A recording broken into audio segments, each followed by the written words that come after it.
नमस्कार दोस्तों। आज की वीडियो में हम जानेंगे श्री दुर्गा सप्तशती पाठ विधि। दुर्गा सप्तशती पाठ अद्भुत शक्तियाँ प्रदान करता है। नवरात्रि के दौरान माता को प्रसन्न करने के लिए साधक विभिन्न प्रकार के पूजन करते हैं, जिनसे माता प्रसन्न रहे, उन्हें शक्तियाँ प्रदान करती है। ऐसा माना जाता है कि यदि नवरात्र में दुर्गा सप्तशती का नियमित पाठ विधि विधान से किया जाए तो माता बहुत प्रसन्न होती है।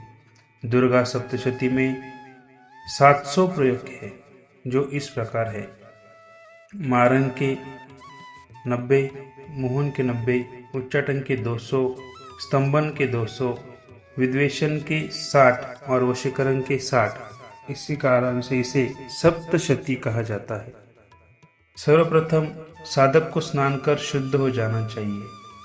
तत्पश्चात आसन शुद्धि की क्रिया कर आसन पर बैठ जाए। माथे पर अपनी पसंद के अनुसार भस्म, चंदन अथवा रोली लगा ले। शिखा बांध ले, फिर पूर्वाभिमुख होकर 4 बार आचमन करे। इसके बाद प्राणायाम करके गणेश आदि देवताओं एवं गुरुजनों को प्रणाम करें। फिर पवित्रेस्तो वैष्णव्यो इत्यादि मंत्र से कुश की पवित्री धारण करके हाथ में लाल फूल, अक्षत और जल लेकर देवी को अर्पित करें तथा मंत्रों से संकल्प ले। देवी का ध्यान करते हुए पंचोपचार विधि से पुस्तक की पूजा करें। फिर मूल नवार्ण मंत्र से पीठ आदि में आधार शक्ति की स्थापना करके उसके ऊपर पुस्तक को विराजमान करें। इसके बाद शापोद्धार करना चाहिए। इसके बाद उत्कीर्ण मंत्र का जाप किया जाता है। इसका जप आदि और अंत में 21-21 बार होता है। इसके जप के पश्चात मृत संजीवनी विद्या का जाप करना चाहिए। तत्पश्चात पूरे ध्यान के साथ माता दुर्गा का स्मरण करते हुए दुर्गा सप्तशती पाठ करने से सभी प्रकार की मनोकामनाएं पूरी हो जाती है। साल में 4 नवरात्रे होते हैं। ये शायद बहुत कम लोगों को पता होता है। सर्वोत्तम माघ महीना की नवरात्रि की मान्यता है, किंतु क्रम इस प्रकार है: चैत्र, आषाढ़, आश्विन और माघ। प्रायः उत्तर भारत में चैत्र एवं आश्विन की नवरात्रि लोग विशेष धूमधाम से मानते हैं, किंतु दक्षिण भारत में आषाढ़ और माघ की नवरात्रियां विशेष प्रकार से लोग मनाते हैं। सच तो यह भी है कि जिनको पता है वो चारों नवरात्रियों में विशेष पूजन इत्यादि करते हैं। दुर्गा अर्थात दुर्ग शब्द से दुर्गा बना है। दुर्ग का मतलब है किला, स्तंभ। सप्तशती अर्थात 700। जिस ग्रंथ को 700 श्लोकों में समाहित किया गया हो उसका नाम सप्तशती है। इसका महत्व यह है कि जो कोई भी इस ग्रंथ का अवलोकन एवं पाठ करेगा, माँ जगदम्बा की उसके ऊपर असीम कृपा होगी। इसके बारे में एक कथा आती है कि सूरत और समाधि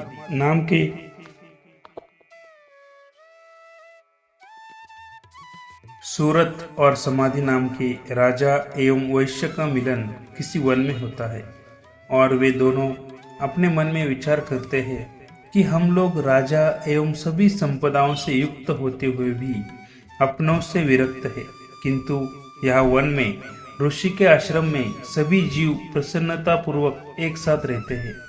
यह आश्चर्य लगता है कि क्या कारण है जो गाय के साथ सिंह भी निवास करता है और कोई भय नहीं है। जब हमें अपनों से परित्याग कर दिए तो फिर अपनों की याद क्यों आती है। वह ऋषि के द्वारा यह ज्ञात होता है कि यह उसी महामाया की कृपा है। सो पुनः ये दोनों दुर्गा की आराधना करते हैं और सप्तशती के 12वें अध्याय में आशीर्वाद प्राप्त करते हैं और अपने परिवार से युक्त भी हो जाते हैं। इसका भाव, जो कोई भी माँ जगदम्बा की शरण लेगा उसके ऊपर माँ की असीम कृपा होगी, संसार की समस्त बाधा निवारण करेगी। अतः सभी को दुर्गा सप्तशती का पाठ तो करना ही चाहिए और इस ग्रंथ को अपने कुल पुरोहित से जानना भी चाहिए। लक्ष्मी, ऐश्वर्य, धन संबंधी प्रयोगों के लिए पीले रंग के आसन का प्रयोग करें। जिसको वशीकरण, उच्चाटन आदि प्रयोगों के लिए काले रंग के आसन का प्रयोग करें। बल, शक्ति आदि प्रयोगों के लिए लाल रंग का आसन प्रयोग करें।